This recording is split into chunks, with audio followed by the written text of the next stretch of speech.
Tonight our entertainment news updates on the Amber Heard and Johnny Depp trial as it enters week 4 of delegation. A country legend is honored after news of her passing away, and a famous tech mogul makes a big tech purchase. Don't go anywhere, WTOP 10 Entertainment News starts now.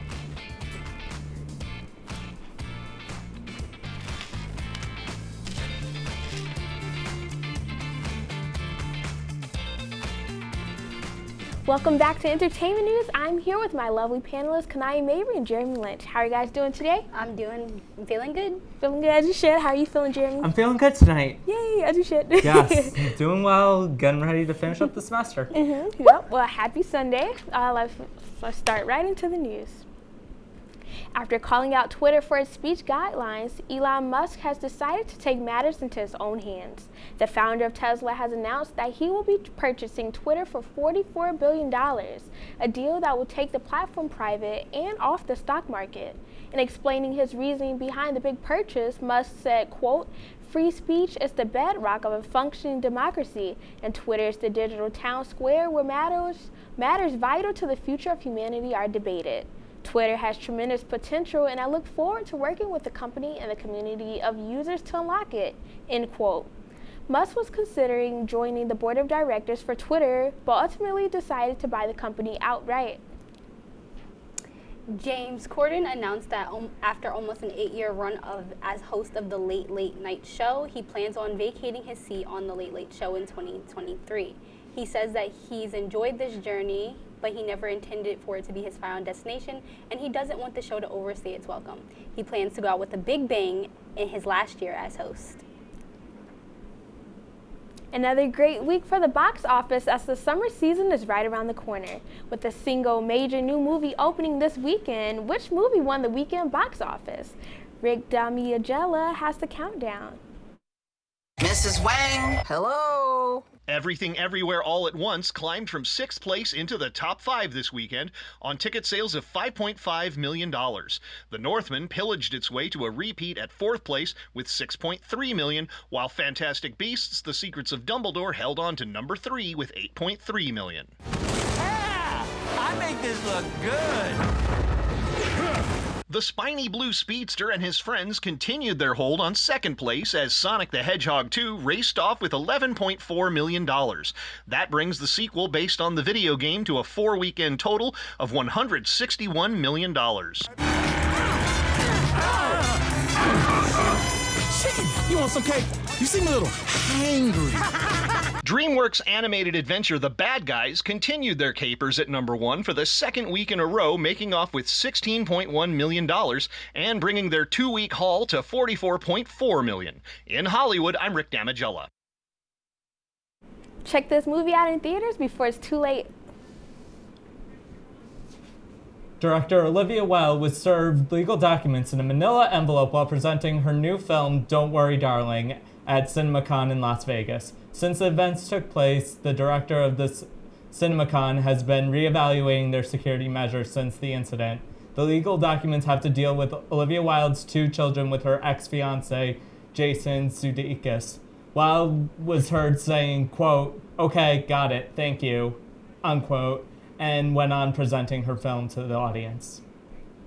It was announced on Saturday that country music legend Naomi Judd passed away, just one day before her induction into the Country Music Hall of Fame. While the Country Music Hall of Fame is shocked and saddened by the loss, the show will go on as the Judd family asks that they continue with her induction. She was 76 years old, and her daughter said that she was lost to the horrible disease of mental illness. Naomi had been diagnosed with severe depression and anxiety. Johnny Depp and Amber Heard's trial is set to resume on Monday. Depp is suing his ex-wife for $50 million for defamation after Heard described herself as a, quote, public figure representing domestic abuse, unquote. Depp was not mentioned in the article, but Depp claims that it costed him some lucrative roles. The trial between Heard and Depp started on April 11th, and the case is expected to last for 6 weeks. Depp wrapped up his testimony last week, while Heard has yet to take the stand. Trevor Noah hosted the White House Correspondents' Dinner after the event's 2-year hiatus. The dinner, mostly known as Nerd Prom, was attended by President Joe Biden, First Lady Dr. Joe Biden, and many notable figures and celebrities in the country. But most people couldn't help but notice Kim Kardashian and Pete Davidson making their first red carpet event as a couple. The duo were the talk of the red carpet as they made their big debut. Michelle Pfeiffer is considered being Catwoman yet again. She had the role in the 1992's The Batman. Michael Keaton, who played opposite Pfeiffer in the film, is not opposed to the idea either. He said, quote, "She pulled off the impossible combo of sexy, ironic, tragic, dangerous, and just plain good." Pfeiffer said she has not seen Zoe Kravitz's role of Catwoman in The Batman because she is not comfortable sitting in the movie theater due to the pandemic. Hollywood actress and UN humanitarian Angelina Jolie made a surprise visit in Lviv, a western city in Ukraine. Jolie has been a UNHCR special envoy for refugees since 2011. She had come to speak with evacuees and other displaced people, including children who were undergoing treatment for injuries sustained in a missile strike in early April.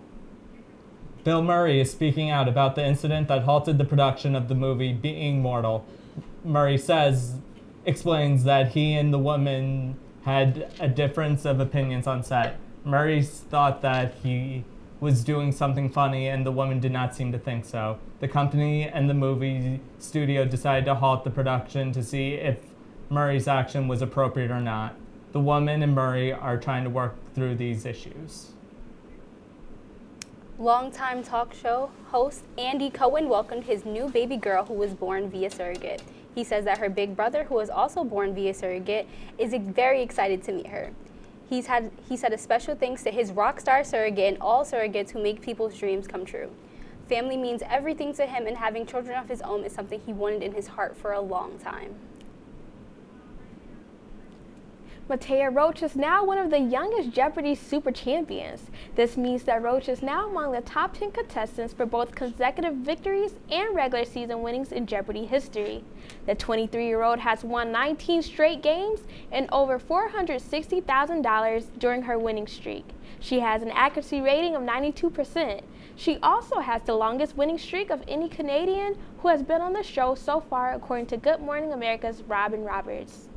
Coming up in entertainment news, paint picks, and we talk about Ozfest. But first, we have a quick look at weather with Storm Team 10 meteorologist. Here's what to expect. We can have a rainy start to the week, but with that rain, we will see spring temps sticking around. And then just in time for later next week, as you finish up the last week of classes, we can see some sun returning. I have your full 7-day forecast coming up after the break. Hi, I'm Megan. And I'm Donna. And this is the Sunset Show. Grab your low-rise jeans because we're taking it back to the 2000s. Let's go, girls.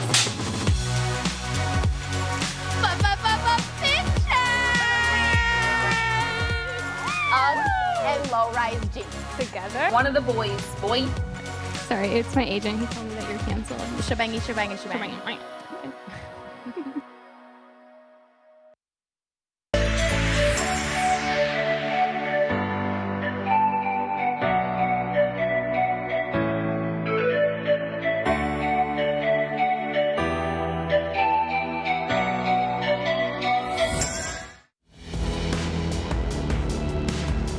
Welcome to the burial ground. We hold must-see also and all of sports entertainment.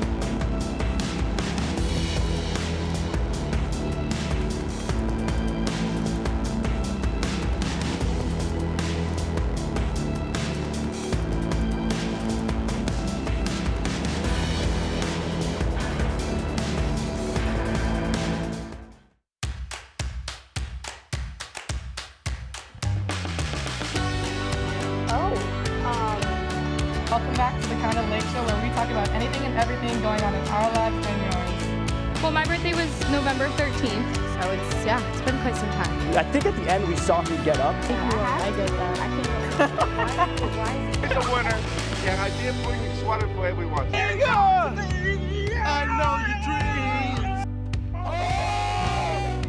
You started the paper throwing, just the immaturity. You lost before you even argued. Pretty insane that the Clippers, 10 of the last 11 postseasons, they're in there.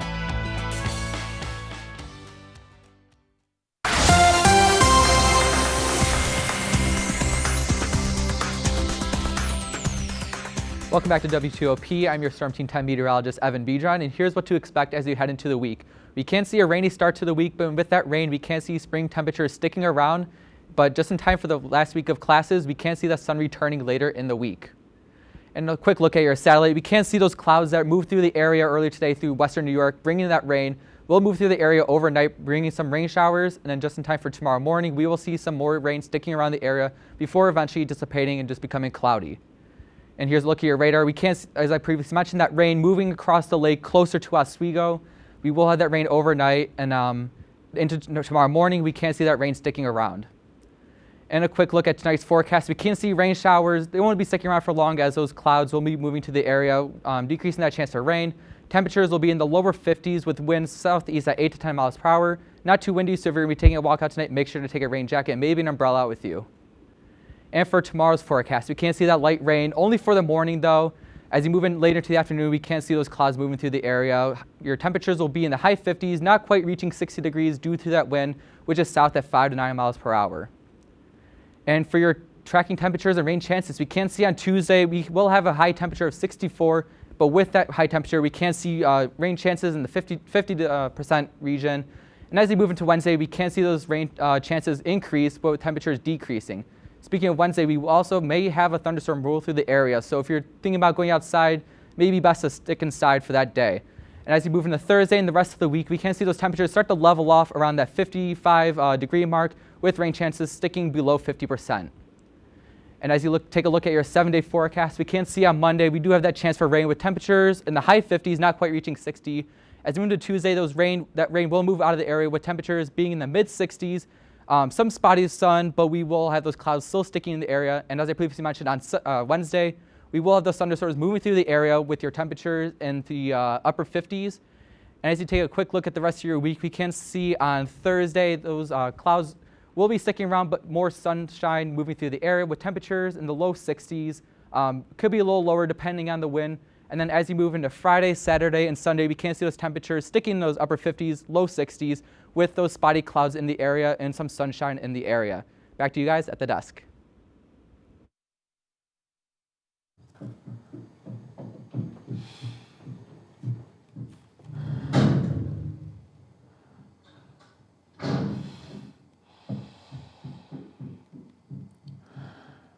I love you.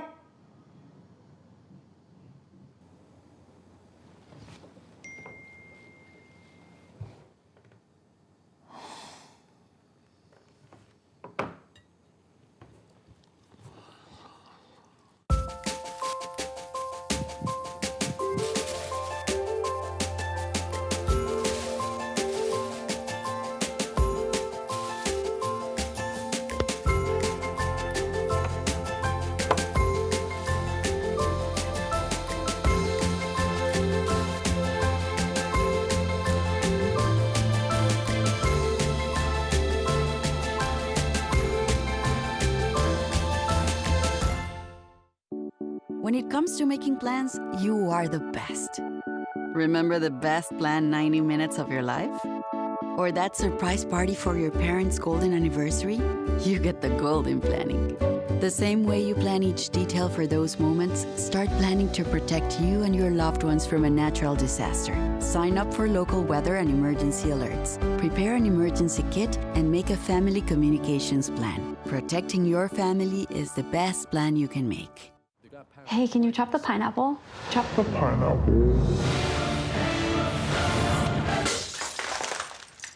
Nope. I'm high. How about I wash off the grapes? Yes. Okay. You're already making good decisions when you're high. I want tacos. Will you drive? I'm a little toasty.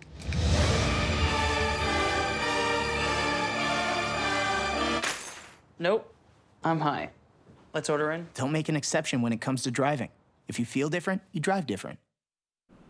Hey everyone, welcome back to Entertainment News. I'm your host here to tell you everything you need to know about fashion's biggest night of the year. It's almost the first Monday in May. You know what that means. It's Met Gala time. In honor of the Met Gala taking place tomorrow, May 2nd, be prepared to see your favorite celebrities and designers in corsets, updos, silks, and satins. The Met Gala is returning to New York City Metropolitan Museum of Art and raises funds for the museum's Costume Institute. This year's theme is Gilded Glamour, which is centered around In America, an anthology of fashion, which is a sequel to last year's theme In America, a lexicon of fashion. It's based on a two-part exhibition from the museum, the second installation of which will reflect the evolution of American style and also explore the work of individual tailors, dressmakers, and designers. The 1870s to the 1900s Gilded Glamour fashion celebrates fashion during the age of industrialization, which is notably the era with the most significant wealth inequality in American history. While Vogue usually keeps their guest list top secret until the day of, Page Six confirmed that Megan Thee Stallion will be wearing a Moschino design by Jeremy Scott. Although Katy Perry is known for her fun Met Gala looks, such as her infamous angel wings or hamburger suit, she revealed that she is going to play a whole different card game this time around. And for the first time ever, Anna Wintour invited the entire Kardashian-Jenner family this year. Sydney Sweeney said that she'll be making her Met Gala debut. Chances are she'll be joined by at least one of her Euphoria co-stars, but we do know that Zendaya will not be in attendance. Blake Lively, Ryan Reynolds, Regina King, and Lin-Manuel Miranda are hosting the 2022 Met Gala as co-chairs. Homage Bowles, Vanessa Hudgens, and Lala Anthony are hosting the live stream. Vogue's official live stream will start at 6 p.m. Eastern Time. The live stream will broadcast across Vogue's digital platforms as well as on Instagram, Facebook, and Twitter. And that's just about everything you need to know about tomorrow's big event. We'll be back with more entertainment news after the break. Stick around. Good evening and welcome to WTOP 10 Nightly News. For the governor race with a strong lead, former Governor Andrew Cuomo is... Barlow announced the completion of a large building mural in downtown Oswego. The renovations on the Hewitt Union building, turning it into the new Hewitt Hall. And as we move into tomorrow, that rain is going to be in our area. Moving to the Diamond now, as Sweet Caroline got a lot sweeter last night.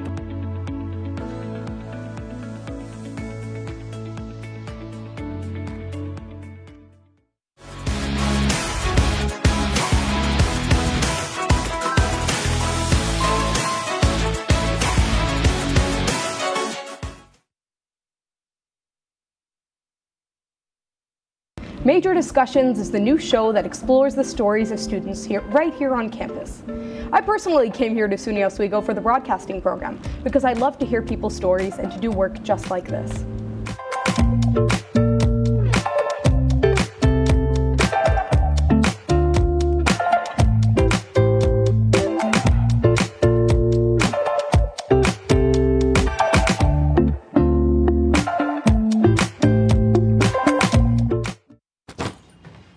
What's going on? I'm leaving. Why? What did I do? Not enough. The pressure is too much. I quit. I get it. I can do better. Just please don't leave. Don't let your heart quit on you. Get your uncontrolled high blood pressure to a healthy range before it's too late.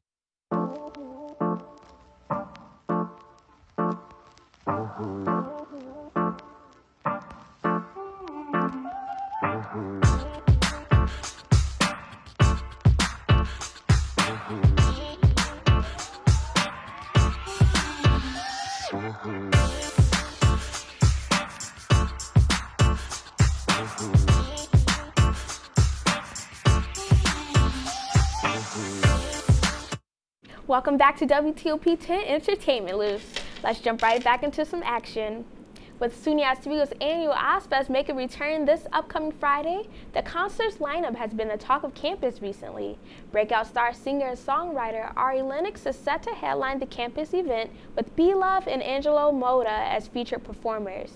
Ozfest is taking place this Friday, May 6th at 7 p.m. in the Deborah F. Stanley Arena and Convocation Hall. With the mixed emotions of the concert's performers, tonight's panelists and I sat down and came up with our own perspective performers. Okay, let's start with you, Kanaya. If you could choose any artist, any singer, who would you like to see at Ozfest? Well, my third pick would be Paramore. I'd pick Paramore because every time I think of what my college music is, it seems like every time I'm driving with my friends in the car, we're just driving down the highway, usually late at night, we are always just blasting Paramore. We should be over all the butterflies. So that's the song. Those are the songs I think of when I think about college. So that'd be my third pick. Okay. And for you, Jeremy? For me, I would have to go with Pentatonix because they're an a cappella group. They do their own arrangements of popular songs like They have done like the evolution of Ariana Grande, evolution of Beyonce. Also, they do their original stuff, so they have a whole wide category to pick from, and I think they would be an excellent pick for Ozfest if they ever got the opportunity to perform here. I would love to see them here. I agree. I think that would be a great option for Ozfest. Yes, absolutely. I think, honestly, for my third pick, I would go with Doja Cat. I feel like she's a very versatile performer. You know, she does rap and pop and any style, any genre of music you could think of. So, so I feel like she would be a great selection. I also feel like she's a great performer. You know, she dances and she has that stage presence too. Exactly. Yeah, I think her stage presence would really like take it to the next level, just because like everyone would just be screaming her songs at the top of their lungs, and it'd really be more like the summer concert vibes that everyone's looking forward to after. I think it's most people's first years back from COVID, so this was supposed to be like the big celebration that everyone was looking forward to for this time. So. Oh, absolutely, yes, for sure. Okay, yeah, I agree, totally agree with you. Let's move on to our second options. Who was your? Actually, let's start with you, Jeremy. Oh, I'm sorry. We're gonna start with you, Kanaya. My second pick would be Polo G. I don't know why. Something about the vibe of his songs, and not to mention my little sister Devon absolutely loves him. She always tries to get me to listen to his songs, and so I think that'd be a great addition. Do you have a favorite song by Polo G? I like Better Days by him. I think it's like him and another collaborating artist. I listen to it all the time. It's a really good song. I really enjoy it by him. And I think his stage presence and the way he's known. Okay, is there anyone that you would like to see Polo G perform with? I'm not really sure. I think he's a good standalone artist, but I know his collaboration songs are always really good too, so I think he would go suited well with any sort of performer. Oh, good collaborations always make for a good performance for sure. Oh, definitely. Especially when it's a surprise. It's like, oh my gosh. Like, it's so great. It's so good.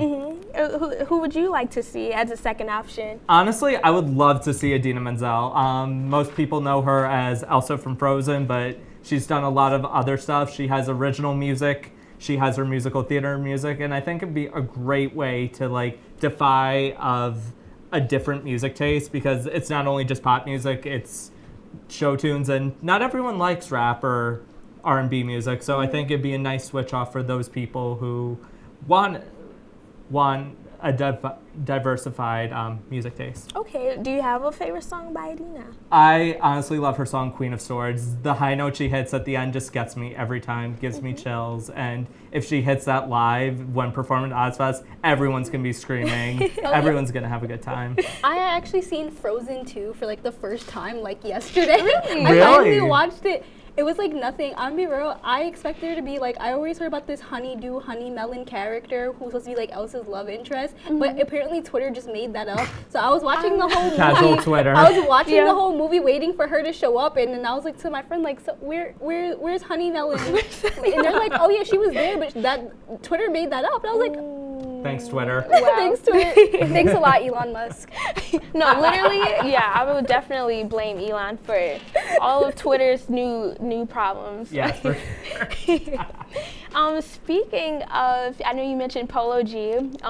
Speaking of Chicago rappers, as a Chicago native, I would like to see Lil Durk.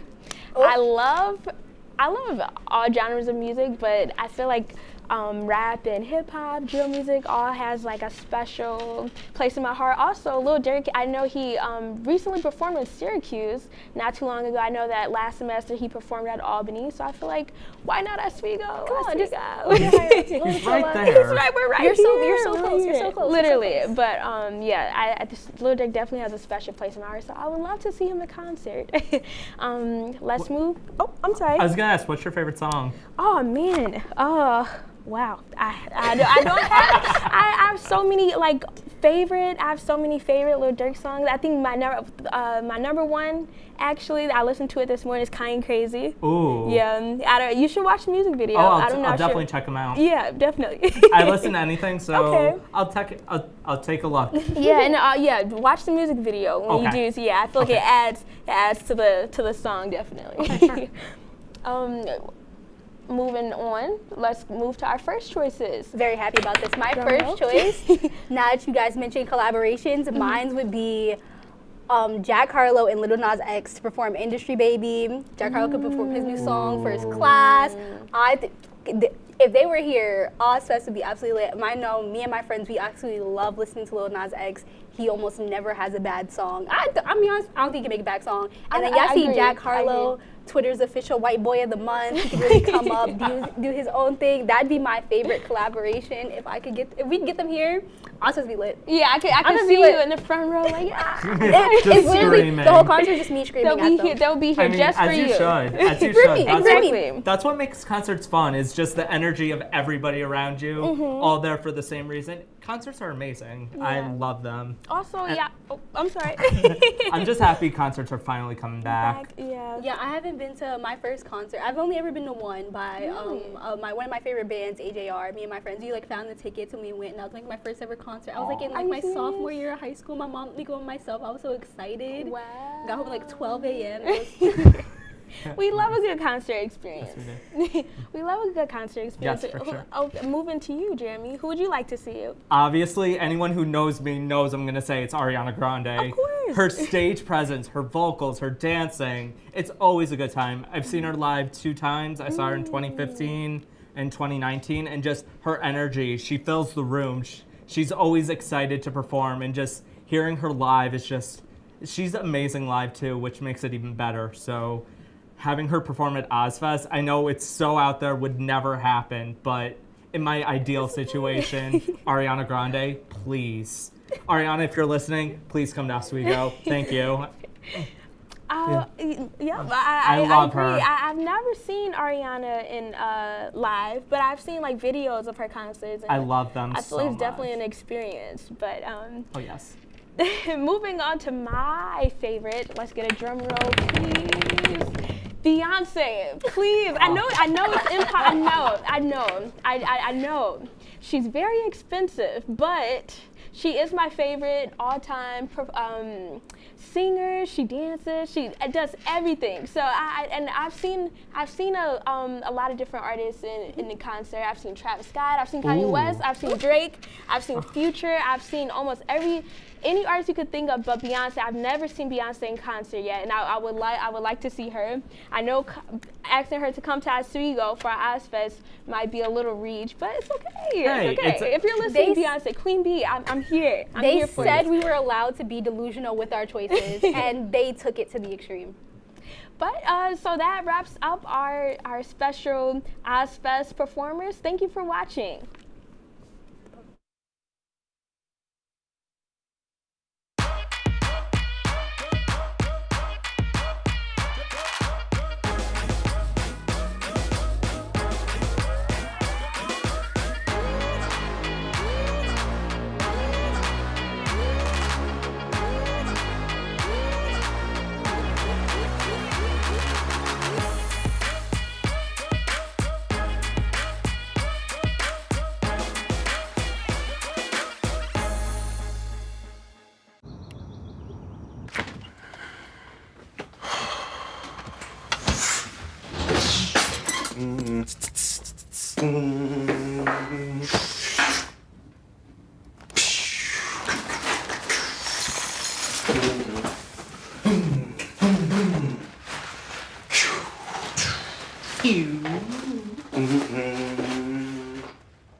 The central and midwestern U.S. averages more than 850 tornadoes each year, and lately, the number of floods has been rising in the region too. So chances are, there will be more twisters and floods near here again. And between school, sports, and social lives, chances are, you won't be with your kids when it happens. Will they know what to do?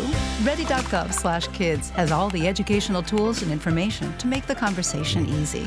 When the time comes, chances are they'll feel prepared, not scared. So talk with your family today.